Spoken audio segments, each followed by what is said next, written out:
মাদারীপুর জেলার কালকিনি পৌরসভার ৩ নং ওয়ার্ডে চর ফাতে বাহাদুর এলাকায় ১৬ মিটার আরসিসি গার্ডার ব্রিজ নির্মাণ করছে স্থানীয় প্রকৌশল অধিদপ্তর এলজিইডি। তবে ব্রিজ নির্মাণ কাজের সুবিধার্থে খালের উপর অস্থায়ী বাঁধ দেওয়ায় আশেপাশের কৃষি জমিতে সেচ কার্যক্রম মারাত্মক ব্যাহত হয়েছে।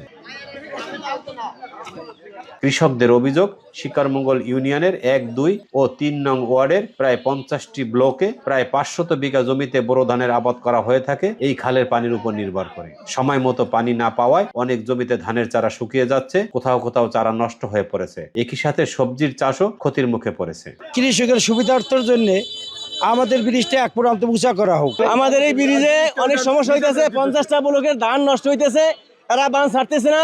এই বান 1 মাসের কথা করে দিয়া আজ পর্যন্ত এই বান দিয়ে রাখছে।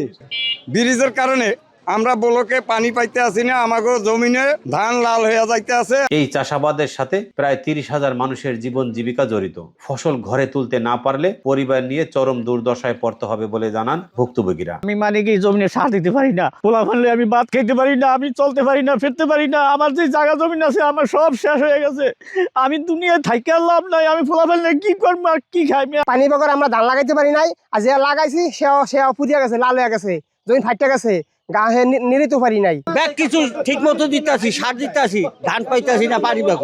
এদিকে কৃষি জমিতে দ্রুত পানি সরবরাহ নিশ্চিত করতে প্রয়োজনীয় ব্যবস্থা নেওয়া হবে বলে জানান উপজেলা প্রশাসন। পানি যেতে পারতেছে না এই ব্যাপারে আমরা অবগত হয়েছি। ইতিমধ্যে আমরা ঠিকাদারের সাথে কথা বলেছি এবং উনি এই আমার কৃষক ভাইরা যেন সহজেই শেষ কার্য পরিচালনা করতে পারে তার জন্য ওনারা ইতিমধ্যে ব্যবস্থা নিয়েছে। কালকিনি উপজেলার শিকারমঙ্গলে এলজিডি কর্তৃক যে ব্রিজ নির্মিত হচ্ছে সেখানে পানি প্রবাহ সংক্রান্ত একটু জটিলতা রয়েছে।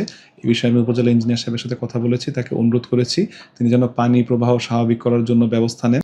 যোগাযোগ ব্যবস্থা উন্নয়নের জন্য ব্রিজ নির্মাণ করা হচ্ছে, কিন্তু ব্রিজের নিচে অস্থায়ী বাঁধ দেওয়ার কারণে কৃষক তাদের জমিতে সেচ দিতে পারতেছে না, ফলে তাদের বোরো যে ধান রয়েছে সেগুলো মরে যাচ্ছে।